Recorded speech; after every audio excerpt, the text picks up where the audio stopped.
Saudação a todos, aqui é André Michelin, sejam muito bem-vindos ao nosso espaço de celebração em Candelária. A gente está participando de um projeto de uma plantação de igreja aqui nesse bairro e dentre as várias atividades que a gente tem, a gente também assiste a um grupo de crianças. Então eu gostaria de te convidar, se você entende que o nosso trabalho é sério, você acredita naquilo que o Senhor nos deu para fazer nesse tempo e gostaria de dar um suporte, você pode também cooperar para a manutenção desse projeto, por exemplo, adquirindo uma das nossas canecas. Você tem a opção em cerâmica ou, se preferir, em alumínio. Como é que você faz para adquirir? Você pode nos enviar uma mensagem pelo direct. Nós te informamos todo o procedimento. É isso. God bless. Irmãos e irmãs, boníssimo dia da minha parte agora. Hoje, dia 13 de outubro. Eu ganhei um relógio desse que é Smart do meu pai, só que eu estou muito acostumado, né? Tem hora que ele vai, não vai. Estou acostumado com esses negócios. E é mais uma coisa para carregar, né? Que a bateria dele acaba, né? Esse dia eu fui sair e tinha acabado a bateria. Aí fica meio abafado. Mas enfim. 13 de outubro hoje coube a minha responsabilidade de reagir à pregação, ao sermão do nosso pastor da semana passada. Já quero te convidar a deixar os textos abertos. São 4 textos, assim, Gênesis 3, aberto ou ligado, enfim. Se você quiser deixar um só aberto, pode deixar Mateus 26. Mas se você tiver a possibilidade de deixar os outros, Gênesis 3, João 13, Mateus 26 e Isaías 53 também. É interessante que o André me falou, Nani, você reage pra gente domingo? Eu falei, não, beleza. Eu até falei com ele, mas aos mesmos moldes da reação do sermão do Keck, exatamente a mesma coisa. Eu falei, tá bom. E assim, a gente senta, prepara, estuda e fica pensando a forma como falar também, né? E eu pensei em várias coisas assim para falar e tal. Aí o Gui chegou aqui pro devocional. E uma coisa que eu prezo muito na nossa comunidade é a sinceridade. A forma como a gente se abre para as pessoas. E ele foi muito honesto aqui e falou pra gente, falou, eu percebo que eu estou numa fase de mais ouvir do que eu falar. Então, diante disso, eu prefiro chegar aqui e falar o que eu estou passando do que sentar e preparar algo, porque eu entendo que eu estou numa fase de ouvir mais do que falar mais. Só que ele pegou e falou basicamente tudo que eu vou falar. Assim. Em outras palavras, num menor espaço de tempo, ele basicamente falou o que é a reação ao sermão do André. E, assim, irmãos, eu sempre digo que a fé cristã é feita de marcos. Né? Por exemplo, semana passada até, na última vez que eu reagi ao sermão do Queca, há 15 dias eu falei disso. O André citou isso na pregação, vou falar disso hoje de novo. O fato de que nós estarmos aqui é materialização de oração. Né? Porque eu lembro que eu dizia assim para mim mesmo, se eu tiver um filho um dia, quero levar ele à igreja para criar nele um costume, para criar nele uma cultura. Mas a gente sabe que Deus, ele não tem netos, ele tem filhos e filhas. Então eu trago o Tito para cá, e ele gosta de vir para cá, né? Por exemplo, ontem a gente veio limpar a igreja e a Jéssica, a gente tem que sair escondido dele, deixar ele com a minha mãe, porque se ele souber que a gente está vindo para cá, ele vai perguntar se o Otávio está aqui, vai querer vir junto, e mesmo se falar que não está, ele quer vir, porque isso aqui para ele é um espaço agradável para ele. Mas eu oro a Deus também para o dia que ele vai conhecer a Cristo, né? Que ele vai se arrepender dos pecados e começar a converter-se diariamente. Eu estou criando nele uma cultura.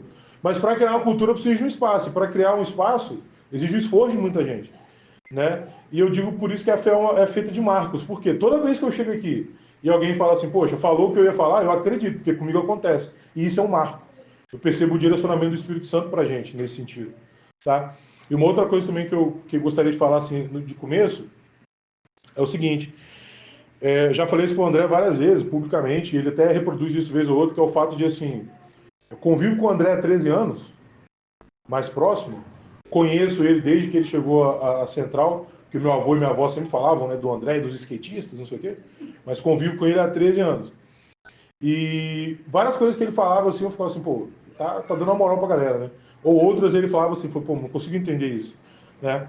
E algumas eu estou aprendendo no caminho ainda, né? Então toda vez que o André falava assim, para fazer um sermão dura 30 horas, né, eu ficava assim, pô, 30 horas? Mas é por quê? Por conta de um acúmulo de estudo que foi colocado ali. E com isso eu quero chamar a atenção de uma coisa. É a primeira vez que eu reajo a um sermão do nosso pastor aqui. E reagir a um sermão dele é diferente de você ouvir o sermão dele. Ter a responsabilidade de reagir publicamente ao sermão dele é diferente, por quê? Porque o nosso pastor é uma pessoa muito dedicada.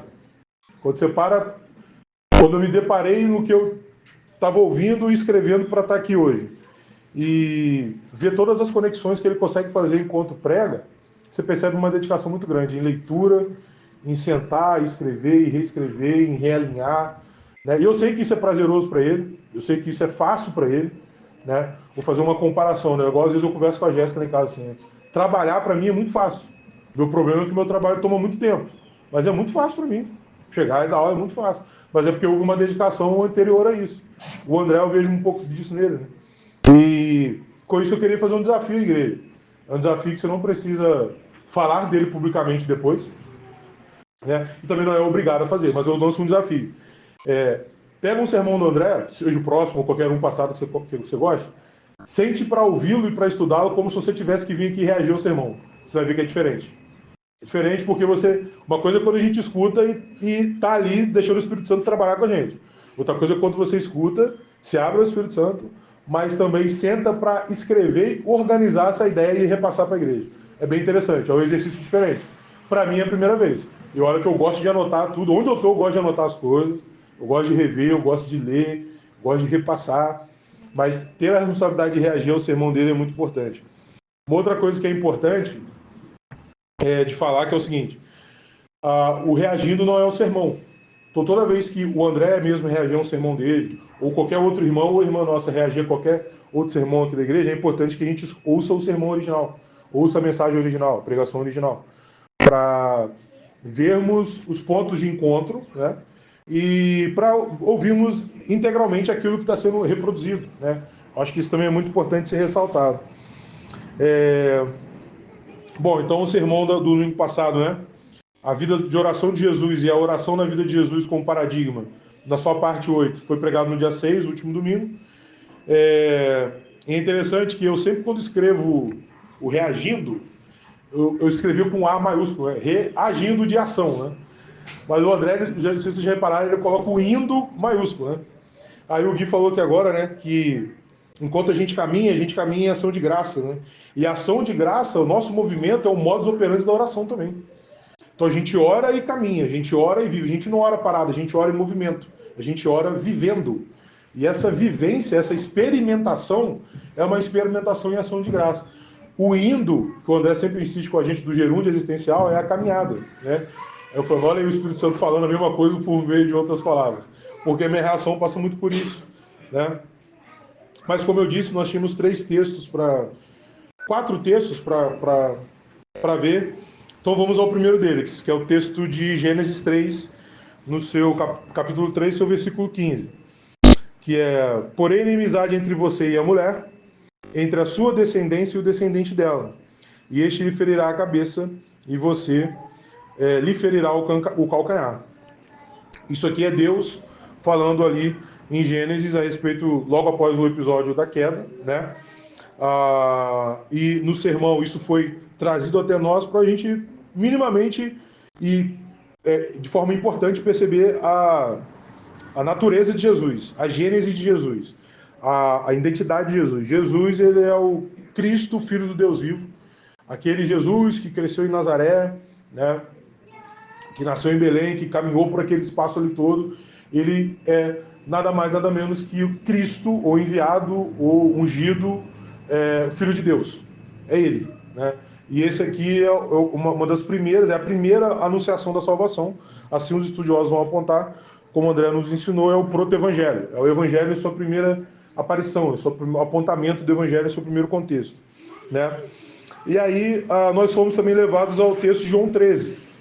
Tá? João 13, do verso 1 até o verso 20. Eu vou ler e a gente passa por ele. Uma coisa interessante também, eu quero ser rápido, mas eu também não quero furtar a gente de pontos importantes que o André expôs e que eu também acabei concatenando outras ideias na cabeça.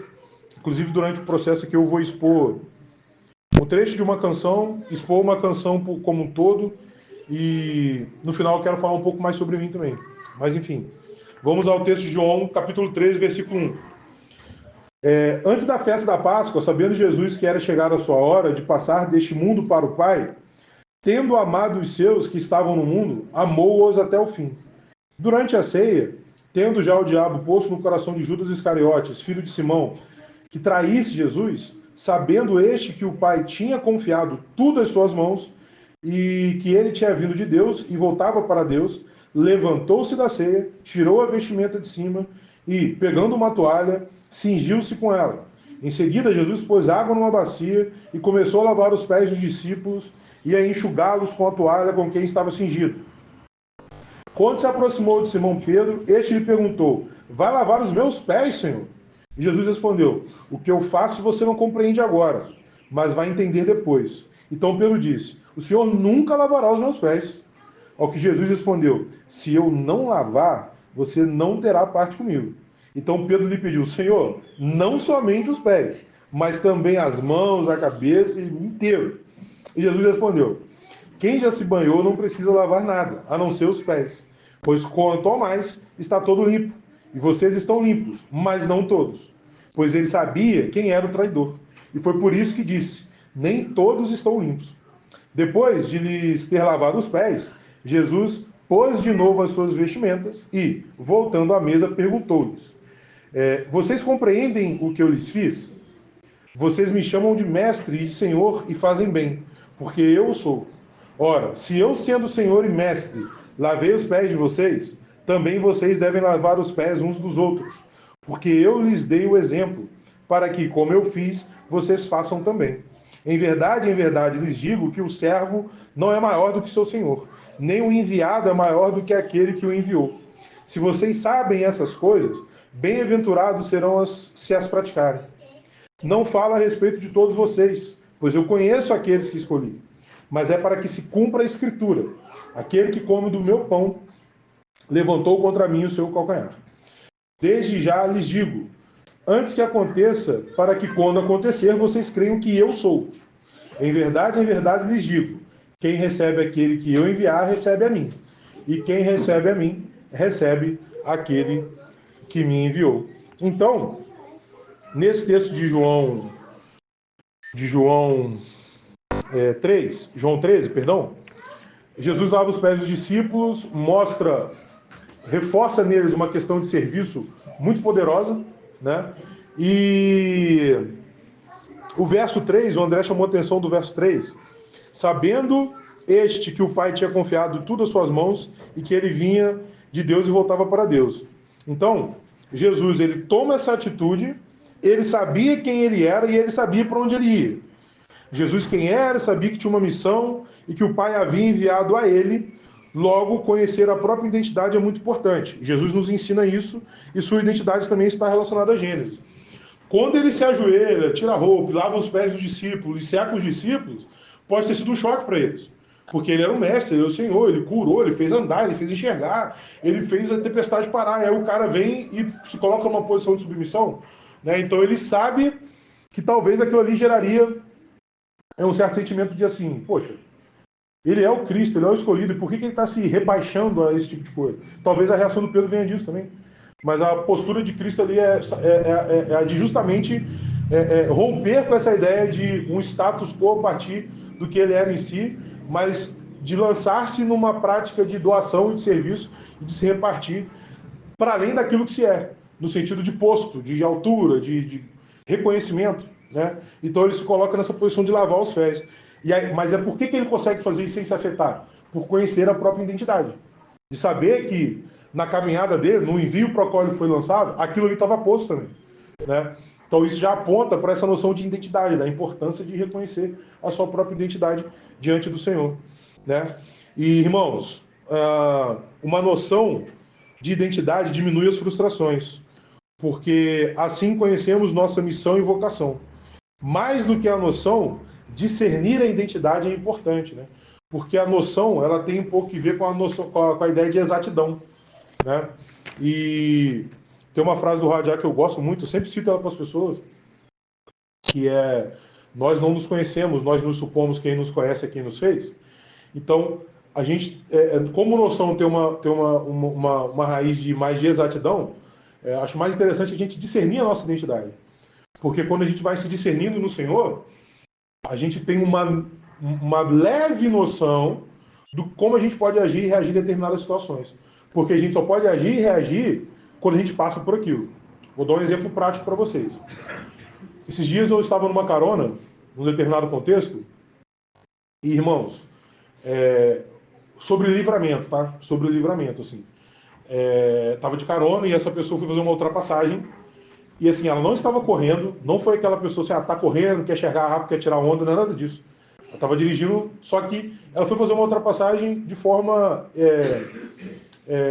num local irregular, e ela demonstrou uma certa inexperiência ali, na verdade.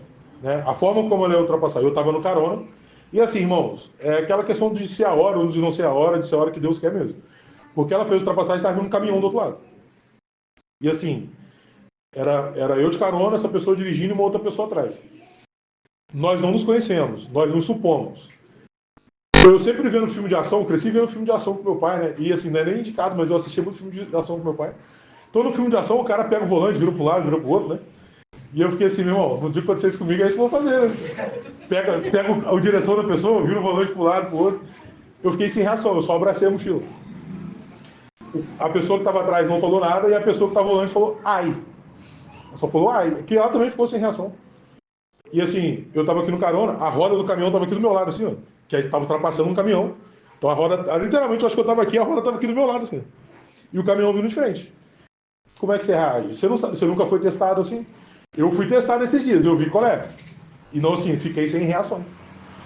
A sorte é que o outro tinha um acostamento, o outro caminhão não estava rápido, e ele jogou para o acostamento, que é o que o caminhoneiro não costuma fazer, tá? O caminhoneiro, como geralmente não acontece nada com eles nesse tipo de colisão, né, com carro, caminhão com ônibus, geralmente eles tiram, mas caminhão com carro e com moto, quase nunca eles tiram. O caminhão tirou. E, enfim, foi uma situação bem tensa, assim. Tão tensa, eu até peço para os irmãos, se algum momento vocês se lembrarem em oração, porque eu fiquei com vontade de chegar para essa pessoa e falar que eu fiquei preocupado com ela. E como um motorista um pouco mais experiente, não vou falar que eu sou motorista, de piloto, essas coisas, nada disso, mas como um motorista mais experiente, só falar para ela o que aconteceu. Mas como é um assunto muito delicado, eu não acabei não falando, porque eu fiquei com medo de gerar uma questão assim de querer estar ensinando, e não era isso. Mas eu conversei com uma outra colega nossa, falei, poxa, aconteceu assim, se assim, você acha que dá para falar com ela? Ela falou, não, fala assim. Mas eu não me senti à vontade, então eu não falei com ela. Mas era só para dar um toque nela, falar assim, ó, a pessoa dirige bem, eu fui de carona com ela para o trabalho, voltamos nesse dia, aconteceu esse episódio, mas eu fiquei um pouco meio assim de falar, porque é um assunto delicado, então eu acabei não falando nada. Mas talvez, pode ser que eu falar mais à frente seja bom para dar um toque nela, mas enfim. Nós não nos conhecemos, nós nos supomos, né? Então, quando a gente discerne quem a gente é em Cristo, quando a gente conhece a nossa identidade em Cristo, a gente consegue talvez vislumbrar como nos posicionaremos em determinadas situações que a gente ainda não viveu. Ou até mesmo aquelas que a gente já viveu e não reagiu bem, e tem a possibilidade agora de reagir bem tendo essa consciência em Cristo. Mas enfim, então esse verso 3, ele continua reforçando também a ideia, e o André foi muito enfático nisso, no fato de que Jesus estava no controle daquela situação. Igreja, quando a circunstância é adversa, não necessariamente é sinônimo de que o controle foi perdido. Humanamente falando, a circunstância da traição e da prisão de Cristo, ela era adversa. Mas o controle estava na mão de Cristo ainda. O verso 3 reforça. Sabendo este que o Pai tinha confiado tudo às suas mãos. Então Jesus estava no controle, pois tudo foi entregue a ele pelo Pai. Mesmo estando no controle, Jesus manteve uma postura submissa ao Pai. E isso se refletia também na sua entrega em oração. Né? Então o André construiu muito isso fundamentado no sermão. Né? A ideia de que está sendo preso, está sendo traído, né? Gera uma noção de que as autoridades estão finalmente pondo as mãos nele, as autoridades religiosas e as autoridades do império posteriormente, né? Estão tocando nele, vamos assim dizer, mas isso estava sendo feito para que a palavra fosse cumprida. Então ele ainda estava no controle. Irmãos, para nós somos seres humanos que somos muito tentados a ter o controle das coisas, tente se imaginar nesse cenário de tentação, de você ter o poder para fazer algo naquela situação e não fazê-lo a fim de cumprir um mandamento maior, que nesse caso era a Escritura, era a palavra que havia de ser cumprida. Né? Então ali Jesus já começa a ser tentado nesse sentido. Ele já havia sido tentado pelo inimigo anteriormente, foi levado ao deserto para ser tentado, e agora passa a ser tentado de novo, tendo as possibilidades de mexer naquela situação, ele se mantém numa postura submissa. Se mantém numa postura submissa e se mantém nessa postura de forma paciente, né? Porque nesse contexto ele vai ser testado um pouco pelo nosso irmão Pedro, né? Nosso saudoso querido irmão Pedro. É a paciência de Jesus com Pedro, né? Então, nesse contexto, ele estava para ser preso, entregue por Judas Iscariotes, e Jesus demonstrou sua paciência com Pedro, pois mesmo tendo avisado ele sobre suas negações, diante da acusação de ser um discípulo, ainda manteve a paciência. Então, o André explorou muito isso no sermão também. O fato de nós termos a necessidade hoje de, ao invés de sermos mais tolerantes, sermos mais pacientes. E eu achei isso, assim, eu sempre falo com vocês, quando eu ouço algumas coisas, meu cérebro dá aquela explodida naquele assunto. Essa foi a primeira explosão do sermão, assim. Porque o correto é nós sermos mais pacientes e menos tolerantes com algumas coisas. A gente tende a inverter a coisa. Aí a gente não dá conta de tolerar tudo e perde a paciência. Aí é a hora que o caldo entorna, que dá problema, né? Então, Jesus exerce a sua paciência ali com Pedro, naquele contexto também, né? E aí a gente chega então no texto de Mateus, tá? Texto de Mateus, capítulo 26. Eu quero ler ele também, e aí a gente vai explorar mais algumas coisas nesse texto. Mateus 26, a gente vai ler do 14 até o 46, tá? Bom, vamos lá. Então, um dos 12, chamado Judas Iscariotes, foi falar com os principais sacerdotes. E ele disse, quanto me darão para que eu entregue a vocês? E pegaram-lhe 30 moedas de prata.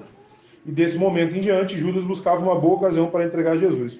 O André destacou que 30 moedas de prata era paga pelo escravo, pelo trabalhador que estava doente, né? Então não era nem o trabalhador apto em suas melhores condições para trabalhar. Ou seja, o Judas vendeu, ainda vendeu assim num preço, né, barato, assim, vamos dizer, né?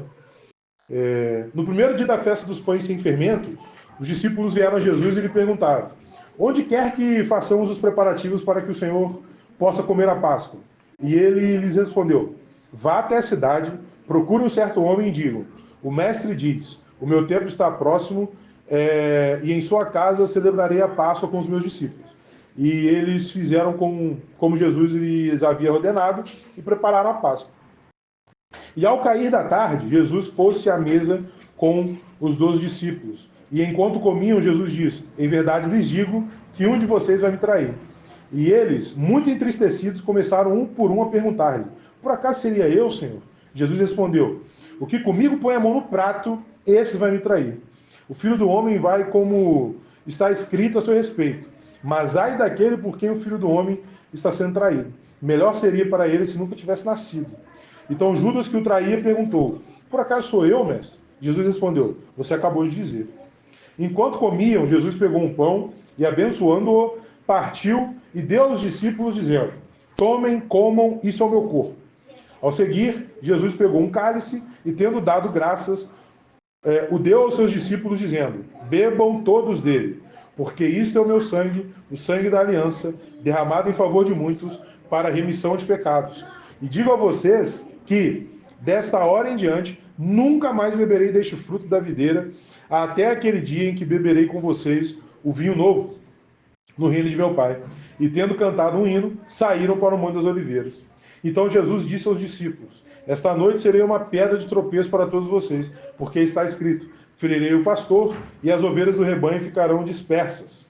Mas depois da minha ressurreição, irei adiante de vocês para a Galiléia. Mas Pedro, tomando a palavra, disse a Jesus: ainda que o Senhor venha a ser tropeço para todos, nunca o será para mim. Mas Jesus lhe disse: em verdade lhes digo que, nessa noite, antes que o galo cante, você me negará 3 vezes. E Pedro insistiu: ainda que me seja necessário morrer com o Senhor, de modo nenhum negarei. E todos os discípulos disseram o mesmo. Em seguida, Jesus foi com eles a um lugar chamado Getsêmani e disse aos seus discípulos: sentem-se aqui enquanto vou ali orar. E levando consigo Pedro e os 2 filhos de Zebedeu, começou a sentir-se tomado de tristeza e de angústia. Então lhes disse: a minha alma está profundamente triste até a morte. Fiquem aqui e vigiem comigo. E adiantando-se um pouco, prostrou-se sobre o seu rosto, orando e dizendo: meu pai, se é possível que passe de mim este cálice. Contudo, não seja feito como eu quero, e sim como tu queres. E voltando para os discípulos, achou-os dormindo e disse a Pedro: então nem uma hora vocês puderam vigiar comigo? Vigiem e orem, para que não caiam em tentação. O espírito, na verdade, está pronto, mas a carne é fraca. E retirando-se pela segunda vez, orou de novo, dizendo: Meu pai, se não é possível que este cálice passe de mim, que eu o beba, faça-se a tua vontade. E voltando, achou-os outra vez dormindo, porque os olhos deles estavam pesados. Deixando-os novamente, foi orar pela terceira vez, repetindo as mesmas palavras. Então voltou para os discípulos e lhes disse: Vocês ainda estão dormindo e descansando. Eis que é chegada a hora, e o Filho do Homem está sendo entregue nas mãos de pecadores. Levantem-se, vamos embora. Eis que o traidor se aproxima. Então, irmãos, esse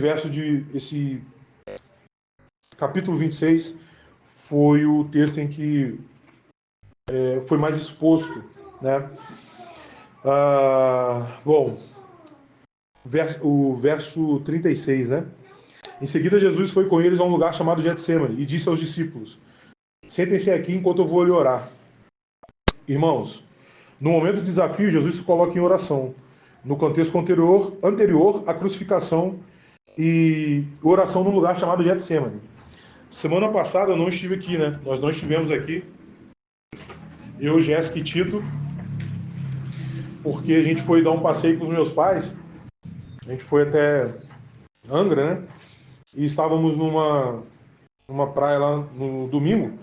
E aqui em Volta Redonda já acontece muito isso, né? Pessoas que são resgatadas em casas de recuperação, elas geralmente fazem depois um trabalho missionário ali, de vender algumas coisas para arrecadar fundo, né? E uma moça abordou a gente, né? Vendendo algumas coisas e falou: eu sou da missão tal. E vendeu lá, eu até comprei um chaveiro, coloquei no meu estojo de trabalho assim. E o nome da missão que ela foi resgatada chama-se Getsemane.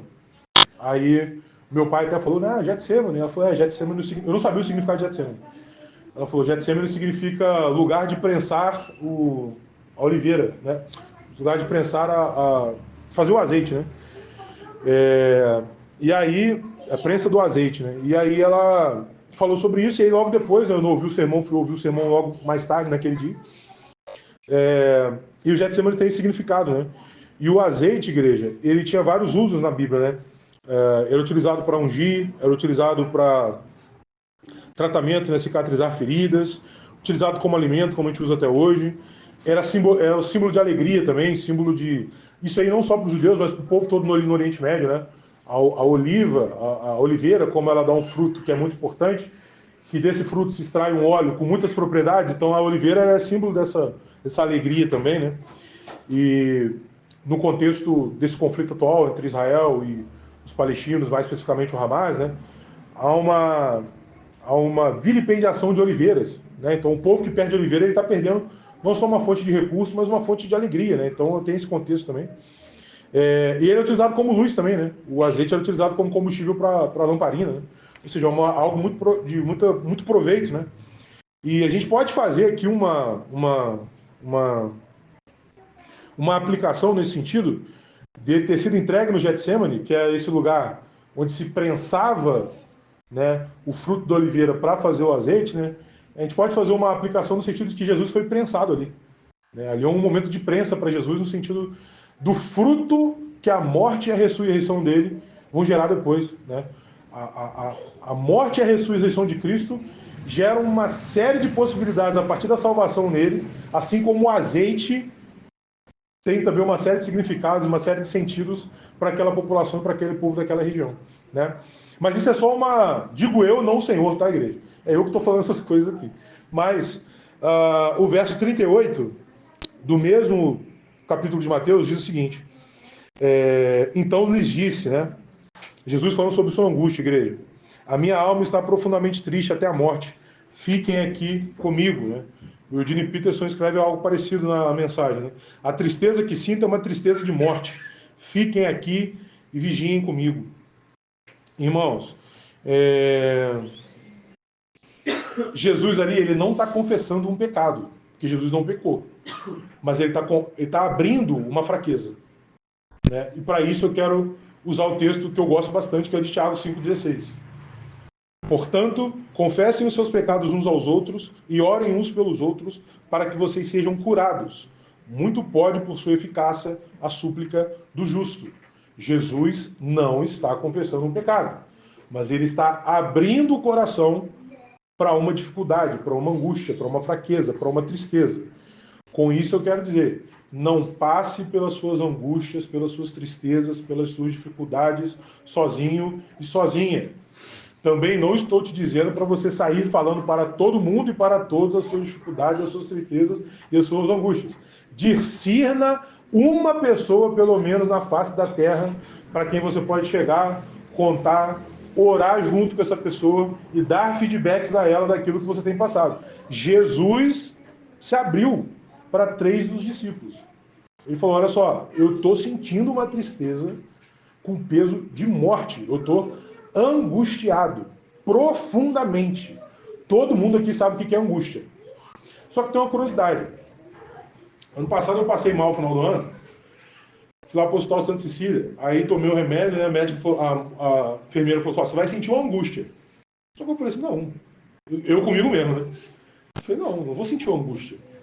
Não estou angustiado, estava de boa, na época eu estava até lendo a biografia de Eudine, né? Tava com o livro até na hora, sempre estou com o livro na mão. Falei, não, estou de boa, vou tomar um remédio, vou ficar lendo, esperar passar o soro. Não, você vai ficar angustiado. Irmãos, eu tomei... Foram 2 remédios. O que eu passei mal de Gesão, o outro eu esqueci o nome. Um deixa a vista embaçada, já não estava conseguindo ler. O outro, que a enfermeira falou que era angústia, na verdade era uma leve taquicardia, que ia me deixar agitado. Se ela fala que eu ia ter uma leve taquicardia, eu já ia entender o que está acontecendo. Só que ela falou que eu ia ter uma angústia. Eu falei, não, mano, não tô angustiado, tô de boa. Tô passando mal, mas tô tranquilo. Eu não tô angustiado, é diferente, cara. Foi o Diazan que eu passei mal. O outro, acho que foi o Buscopan, será? Era o Buscopan? É o Buscopan. A Jéssica confirmou. Era o Buscopan mesmo. Então o Buscopan deixou a vista embaçada. Já não tava conseguindo ler. Eu já fiquei meio assim, pô, meu irmão. Aí começou a me dar um negócio dentro de mim. Irmãos, juro pra vocês, assim, minha vontade era levantar e quebrar tudo. E aí tinha uma moça do meu lado, com o uniforme até da CSN, ela tava passando mal, e ela tava muito mal, coitada, ela tava assim, abraçada na barriga, sabe? E a enfermeira chegou pra medicar ela, e eu falei com a enfermeira assim, sem estar enxergando nada, eu tava muito aflito. Eu falei com a enfermeira assim, falei, olha só, eu sei que você tá atendendo a moça aí, mas olha só, a moça me deu um remédio aqui e falou que ia ficar angustiado. E assim, eu preciso de ajuda. Ela falou, o que você tomou? Ela do jeito que eu falei, ela só continuou fazendo o que ela tava fazendo bem calma e me ouviu, né? Eu falei, eu tomei o Diazão. Ela falou assim, não, você tá tendo uma leve taquicardia. Respira, puxa pelo nariz, solta pela boca, alguma coisa assim. Olha um ponto fixo na frente, tava tudo embaçado, mas eu olhei para a maçaneta da porta lá na frente. Respira e solta, que vai passar. E eu fiquei fazendo isso ali firmemente por uns 5 minutos e aliviou, né? Mas porque eu estava esperando uma angústia. E como eu sei que angústia não é taquicardia, eu falei, pô, mas eu tô angustiado, tô de boa. Mas me deu um negócio. Então, assim, angústia é um sentimento que aplaca as nossas movimentações, as nossas forças. O Cristo sentiu angústia, sabe? A gente sabe que é angústia, a gente sabe que é uma tristeza profunda, sabe? Uma tristeza profunda que às vezes pode tangenciar até, né, ali superficialmente uma tristeza de uma depressão. Né? Não é isso, eu não estou dizendo que é isso que o Cristo sentiu, mas ele se sentiu angustiado, ele abriu a sua angústia para o próximo. Nós precisamos compartilhar as nossas angústias, precisamos discernir as origens, os gatilhos das nossas angústias, depois precisamos discernir com quem nos abrir. Porém, o importante é falar, não podemos carregar as coisas sozinhos. Jesus chorou, Jesus admitiu tristeza e angústia. Jesus foi gente também angustiada. Jesus sofreu de hematidrose naquela noite. O André falou isso na semana passada. Jesus suou sangue. A angústia, a aflição, a tristeza a ponto de suar sangue. E ele até explica no sermão por que isso acontece, né? O Gui falou com a gente aqui, ó, você vai tomar um tapa na cara, você não vai soltar fogos. Você é um ser humano, você vai experimentar as sensações. Jesus experimentou as sensações. Jesus experimentou os sentimentos. Tá? Por isso que eu falo, o Espírito Santo ele fala, vai falando as mesmas coisas através de outras palavras, outras pessoas. O que o Gui falou é exatamente essa parte. Jesus experimentou as coisas. Nós experimentaremos as coisas. Né? Eu aprendi essa noção aplicada ao Salmo 23 com o mestre, né? O Senhor é meu pastor, nada me faltará. Não vai te faltar tristeza, não vai te faltar angústia, alegria. É disso que ele está falando. O salmista está falando. O dia que eu vi um mestre apontar para isso, eu falei, tá. O Senhor é meu pastor. O foco do salmo é esse. O Senhor é meu pastor. Vai acontecer de tudo comigo, mas o foco do salmo do verso o Senhor é o meu pastor. Então o que vier depois, eu vou passar sobre o pastoreio do meu Senhor. É disso que o salmista está falando. Então Jesus experimentou as coisas. A humanidade de Jesus estava posta ali. Ele não só conhecia os textos de Salmos 22 a 53, que apontava para o contexto da morte, como também era um ser humano ali angustiado pelas dores que viriam sobre ele, né? Era um homem de dores. E aí eu gostaria de ler o Isaías 53, né? Quem creu em nossa pregação e a quem foi revelado o braço do Senhor, porque foi subindo como renovo perante ele e como raiz de uma terra seca. Não tinha aparência nem formosura. Olhamo-no, mas nenhuma beleza havia que nos agradasse. Era desprezado, o mais rejeitado entre os homens. Homem de dores e que sabe o que é padecer. E como um de quem os homens escondem o rosto, era desprezado, e dele não fizemos caso. Certamente ele tomou sobre si as nossas enfermidades e as nossas dores, e levou sobre si. E nós o reputávamos por aflito, ferido de Deus e oprimido. Mas ele foi traspassado pelas nossas transgressões e moído pelas nossas iniquidades. O castigo que nos traz a paz estava sobre ele, e pelas suas pisaduras fomos sarados. Todos nós andávamos desgarrados como ovelhas. O que chamou atenção aqui pro fato que somos ovelhas, né? Cada um se desviava pelo caminho, mas o Senhor fez cair sobre ele a iniquidade de nós todos. Ele foi oprimido, humilhado, mas não abriu a boca. Como cordeiro foi levado ao matadouro. E como ovelha muda perante os seus tosqueadores, ele não abriu a boca. Por juízo opressor foi arrebatado. E de sua linhagem, quem dela cogitou? Porquanto foi cortado da terra dos viventes. Por causa da transgressão do meu povo, foi ele ferido. Designaram-lhe a sepultura como com os perversos, mas com o rico esteve na sua morte, posto que nunca fez injustiça, nem dolo algum se achou em sua boca. Todavia o Senhor agradou moê-lo, fazendo-o enfermar. Quando der ele a sua alma como oferta pelo pecado, verá a sua posteridade e prolongará os seus dias, e a vontade do Senhor prosperará nas suas mãos. Ele verá o fruto do penoso trabalho de sua alma e ficará satisfeito. O meu servo, o justo, com o seu conhecimento, justificará muitos, porque as iniquidades deles levará sobre si. Por isso eu lhe darei muitos como a sua parte, e com os poderosos repartirá ele o despojo, porquanto derramou a sua alma na morte. Foi contado com os transgressores, contudo, levou sobre si o pecado de muitos, e pelos transgressores intercedeu. O André sempre chamou a atenção disso, né? Como que os judeus conhecem o texto, né? Eles conheciam o texto. Então, Jesus ali ele vai se angustiando por conhecer o texto, Jesus vai se angustiando porque é ser humano, está sentindo dor, era um homem de dores. E nesse contexto também o nosso irmão Pedro teve aquela dificuldade de acreditar que tudo aquilo aconteceria. Se você continuar lendo aqui depois do verso 26, o capítulo 26, você vai ver que é o Pedro que dá a espadada no cara, né? Ele vai para matar o guarda, né? E o guarda acaba ali desviando e pega só um pedaço da cabeça, um pedaço da orelha, Jesus cura ali já na hora mesmo. Imagina a cabeça de Pedro, irmãos. Como o André falou semana passada, ele viu Jesus fazer tudo, aí Jesus está falando assim, ó, vou morrer, vai acontecer assim, assim, assim. Ele falou, não, vou contigo também, é essa parada. Os discípulos falam que vão também. Aí Jesus vê, os caras prendem, ele dá a espadada no cara, Jesus cura o cara. Irmãos, a gente está mais perto do Pedro nesse sentido, então talvez para a gente fosse difícil também, né? E aí, eu tenho um grifo meu aqui, especificamente, né? Quando eu, Hernani, tensiono a minha relação com a Trindade a partir do poder da Trindade, né? Eu faço feito Pedro, que sabia que Jesus podia mudar tudo ali. Mas a questão é, ele deveria mudar? Eu estou me relacionando com a Trindade pela relação em si ou para ser servo? Ou eu estou nessa relação por aquilo que a Trindade pode fazer? A vida em abundância, que o Gui citou aqui também, é ter ou ser? Essa é uma questão posta para nós também. O Pedro ali, ele queria ter o Senhor dele com ele, né? Por mais que o Senhor estivesse falando para ele tudo o que ia acontecer, por mais que ele, Pedro, conhecesse os textos, ele queria ter o Senhor com ele por mais tempo. Pô, Jesus morreu com 33, imagina se ele morre com 60. Talvez isso seja o pensamento de Pedro. Quantas coisas não teriam sido feitas, né? Ficasse mais um pouquinho aqui com a gente, poxa. Morrer com 60, pô, tranquilo. Não, foi com 33, aproximadamente, né? Então, o Pedro ali, ele se deixou levar por essa noção, talvez, do ter, e não do ser. O ter e o ser é um dilema pra gente, né? E aí o André ressalta uma coisa importante também, né? Que em Deus nós podemos fazer coisas boas e em grande quantidade, né? Mas sem a consciência de Deus a gente pode fazer bobagem. As consequências podem perdurar, inclusive, né? E aí nesse contexto do Pedro angustiado também, sem entender, confuso, querendo ter o Senhor e não perder o Senhor, o Jesus não bate boca com Pedro. O André ressalta isso, é importante, né? Na hora que uma pessoa está se debatendo, é a hora da gente exercer a paciência também. Quando a gente se debate, o Senhor é paciente com a gente. A gente deve servir ao nosso semelhante também com a nossa paciência no momento em que ele está se debatendo com alguma causa. Exercer essa paciência, porque aquele momento de se debater ele vai passar. Um Pedro passou, né? E aí o André até fala, né, que Jesus ele dá o recado, né? Lucas 22, 32. Mas eu orei por você para que a sua fé não desfaleça. E quando você se converter, fortaleça os seus irmãos. Então Jesus exerce a paciência com ele e fala, fica tranquilo. Estou orando por você, orei por você, você vai passar por isso, você vai se converter, fortaleça seus irmãos lá na frente. Porque ele viu que Pedro estava naquele momento de se debater com aquelas questões.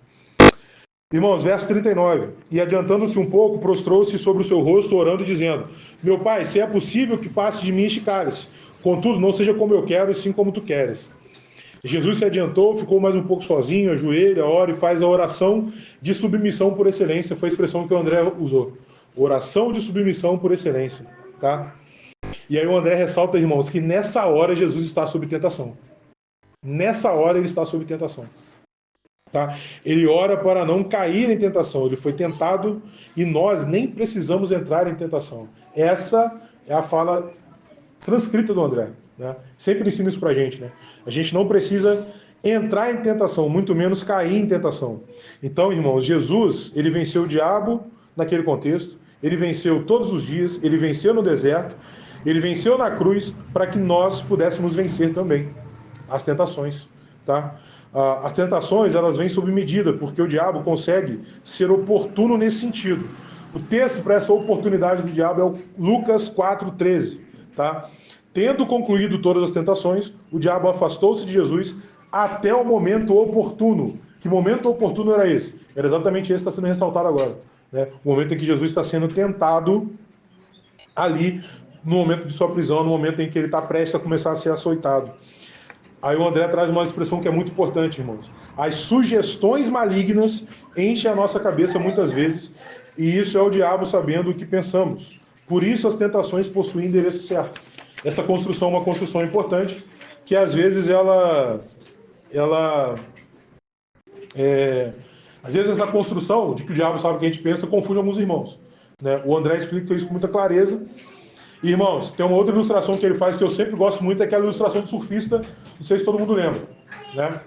Qual que é a ilustração do surfista? Mal comparando, com todo respeito aos nossos irmãos e irmãs surfistas, mas é como se o inimigo, como se o maligno fosse um surfista. Ele está com a prancha aqui, sentado do lado da prancha, e se o mar está abaixo, ele está na dele. Mas se ele percebe o mar começando a se movimentar, ele já fica em pé do lado da prancha. São as tentações. Se ele percebe que a onda se formou, a tentação posta, ele vai querer surfar essa onda.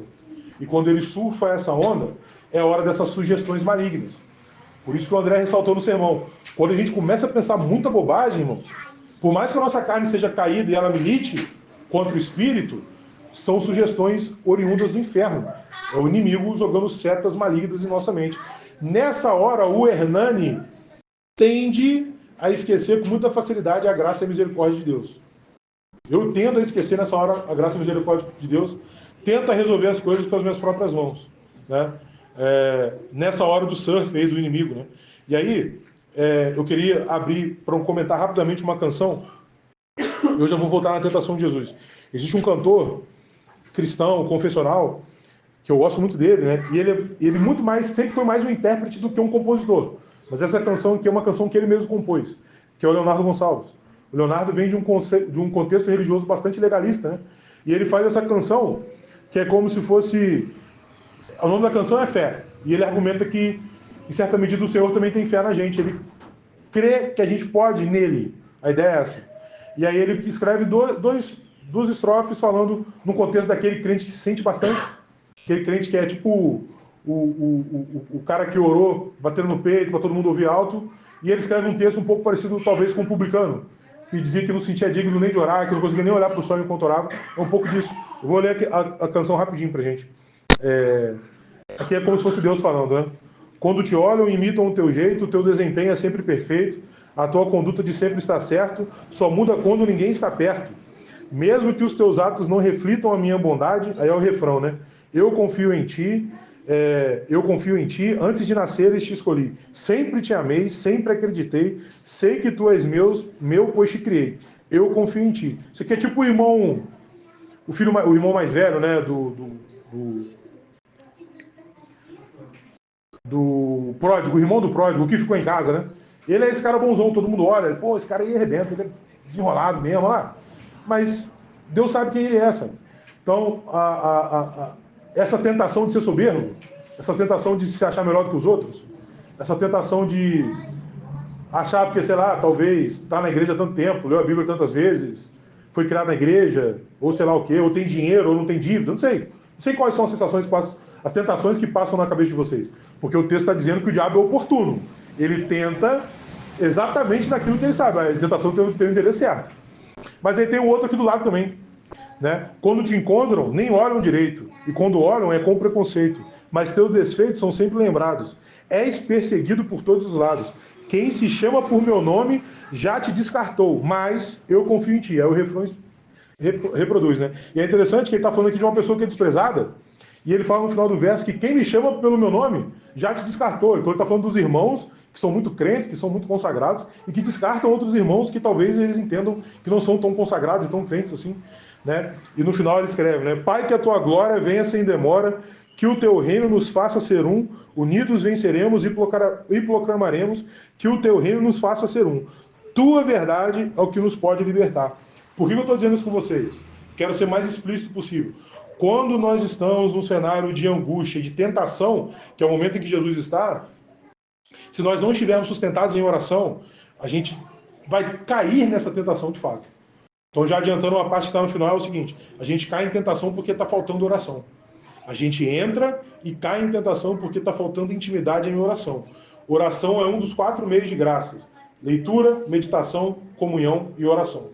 Se a gente está falhando nos 4, ou em um deles, um pouco mais, um pouco menos, nós estamos um pouco mais propensos a entrar e a cair naquelas tentações que são nossas, porque elas têm endereço certo, ok? Então, voltando à tentação de Jesus, o André destaca os versículos 50, né? Jesus falando, né? Amigo, o que você veio fazer? Ele fala do Judas, né? É menos mal o mal que não se prolonga. Então, nesse contexto, Jesus ele quer que aquilo ali seja resolvido logo para ele passar por aquela tentação, né? Então Jesus tem a consciência da sua identidade, da sua missão. A vontade de Jesus era tirar o pecado do mundo, dar a vida pelas ovelhas, e é a missão de Jesus, né? E no Getsêmani se manifestou então João 3,16, né? Porque Deus amou o mundo de tal maneira que deu seu Filho unigênito para que todo aquele que nele crê não pereça, mas tenha vida eterna. Ali está a manifestação prática do João 3,16. E aí os anjos vieram e serviram Jesus após a tentação. Igreja, a tentação foi vencida por meio da oração. Se entra e se cai na tentação quando não se ora, né? O pecado é a soma do pior de nós com o pior ser do universo. A vitória sobre a tentação só se dá por meio da oração. Nessa parte o André falou um negócio interessante, né? Não há quem não precise fazer orações diferentes daquelas que fazemos normalmente. Não há quem não precise fazer orações diferentes daquelas que fazemos normalmente. Senhor, a mesma de ontem, ele até citou isso, né? Às vezes a pessoa vai orar e fala assim, Deus, aquela mesma de ontem. Tem uma clássica também que é quando você está meio com sono, você começa a trocar as palavras, né? Então você fala assim, Jesus, abençoa Jesus, em nome de Jesus. Você vai ali, meu irmão. Não tirou um espaço, não separou um espaço para fazer uma oração consciente ao Pai, né? Então,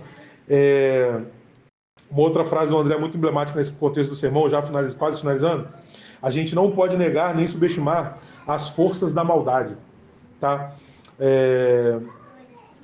O dia mau é aquele dia em que a gente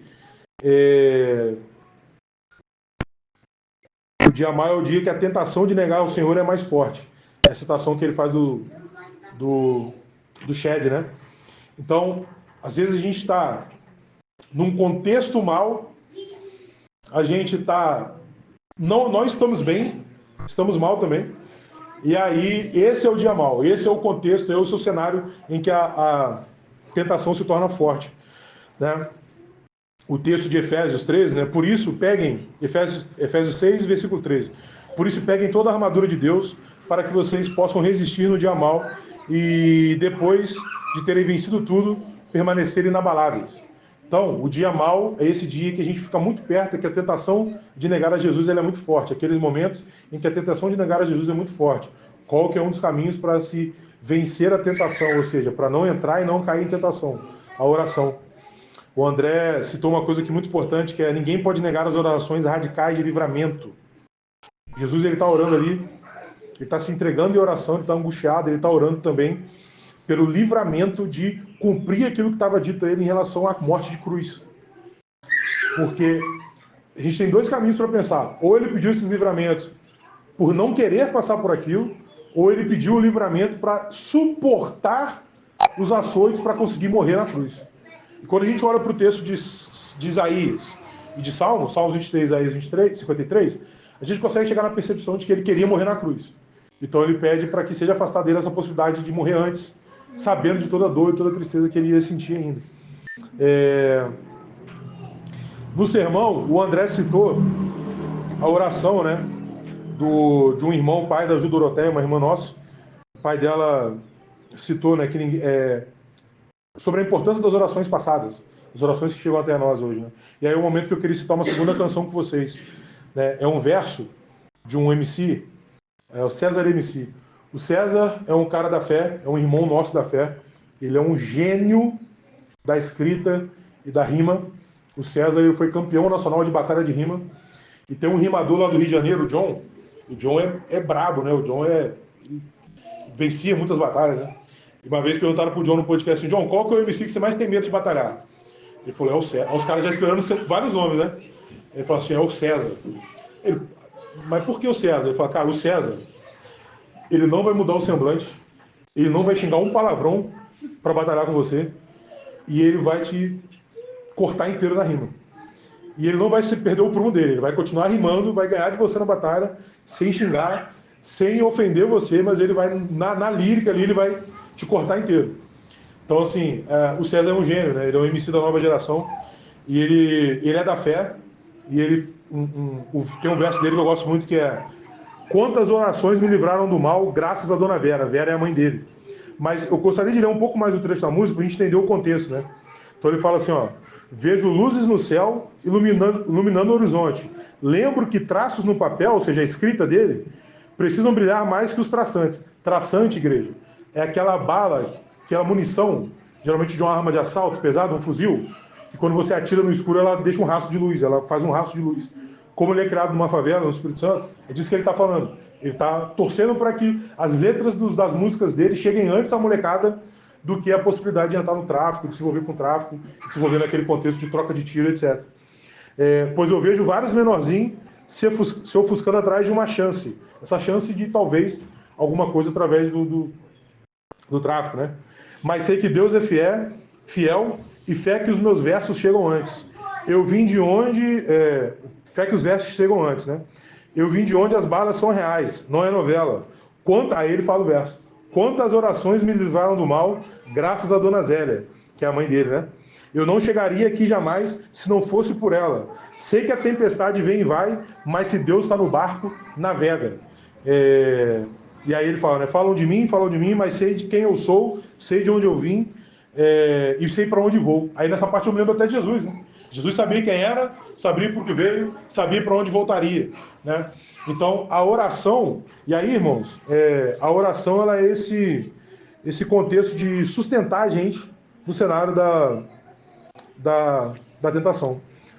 O André pregou na semana passada, ressaltando a identidade de Jesus, o momento de submissão de Jesus em lavar os pés dos discípulos, e contextualizou detalhadamente para a gente o momento da prisão, pré-crucificação, pré-açoite de Cristo Jesus, e mostra como que naquele momento de angústia e de tristeza, a oração foi o sustentáculo de Jesus da relação dele com o Pai e da forma pela qual ele passou pela tentação. O sermão foi sobre isso. Se eu falei muito aqui, ficou muita coisa na sua cabeça solta, e não fez talvez sentido, lembra que é disso o sermão. O sermão é sobre o fato de que é a oração que vai te sustentar no cenário da tentação. Mas é se você cultivar uma vida de oração. Não aquela oração do Jesus, salva Jesus aqui agora, nessa hora aqui. É um estado de espírito que gera aquele caminhar, aquele indo que o Gui falou.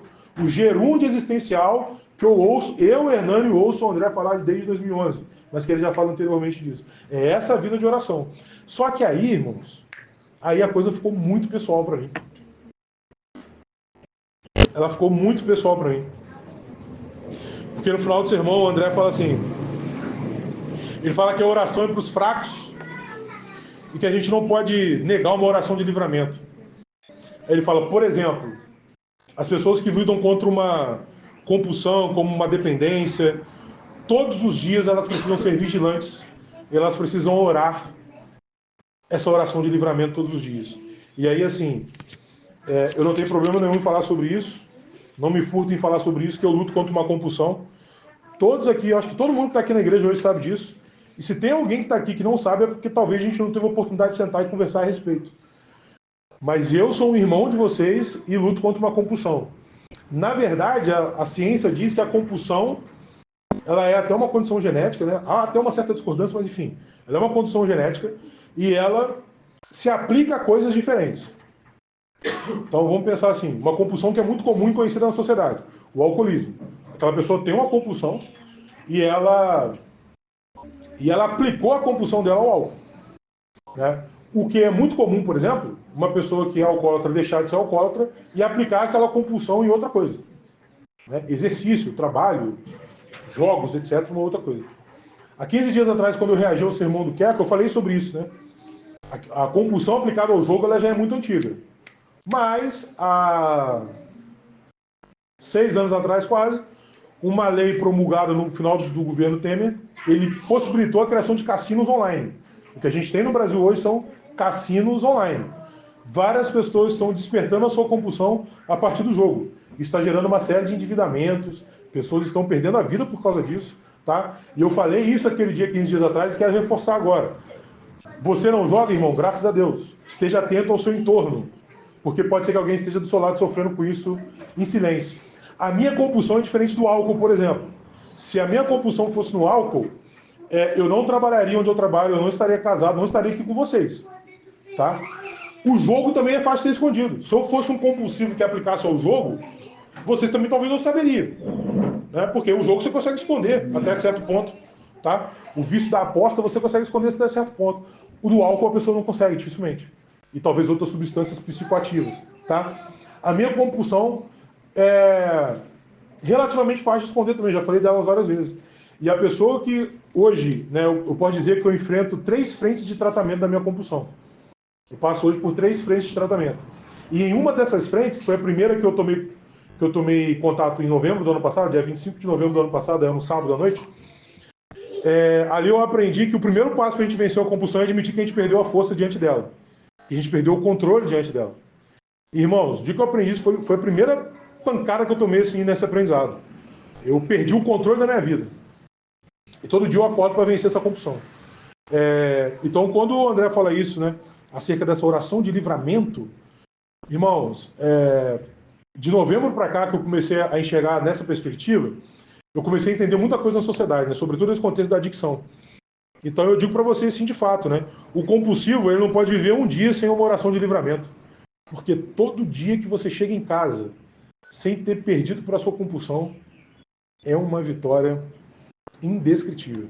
É digno de se escrever uma poesia sobre isso, de se escrever uma sinfonia sobre isso.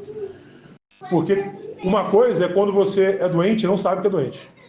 Outra coisa é quando você é doente, sabe da sua doença e se vê perdendo para ela todos os dias. E olha que curioso, irmãos. Esse primeiro espaço de tratamento que eu encontrei é um espaço secular. E lá nesse espaço eles pregam a ideia de que uma das formas pelas quais a gente precisa erigir para se curar da compulsão é o despertar espiritual. E aí o que é interessante? Quando eu cheguei lá, e com 2 semanas as pessoas já me conheciam, várias pessoas falam assim, cara, você já é despertado espiritualmente, só que você precisa viver essa parada. Ó, eu ouvindo isso em outro espaço. Pô, cara, você já sabe as paradas tudo. Você já tá um passo na frente. Tem irmão, tem companheiro aqui que tá, ó, e não consegue, cara. Porque para livrar de compulsão, meu irmão, tem um quê espiritual nessa parada também. Precisa de despertar espiritual.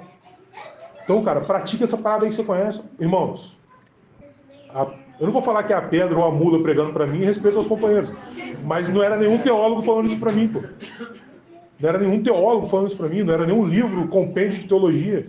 Eram pessoas vendo ali que talvez eu tinha as informações, mas eu preciso experimentar essas informações. O evangelho não é sobre o quanto a gente sabe dele. O evangelho é sobre o quanto a gente está conseguindo comer, experimentar e transpirar dele, igual eu estou transpirando aqui agora, que vocês estão vendo. O evangelho é sobre isso.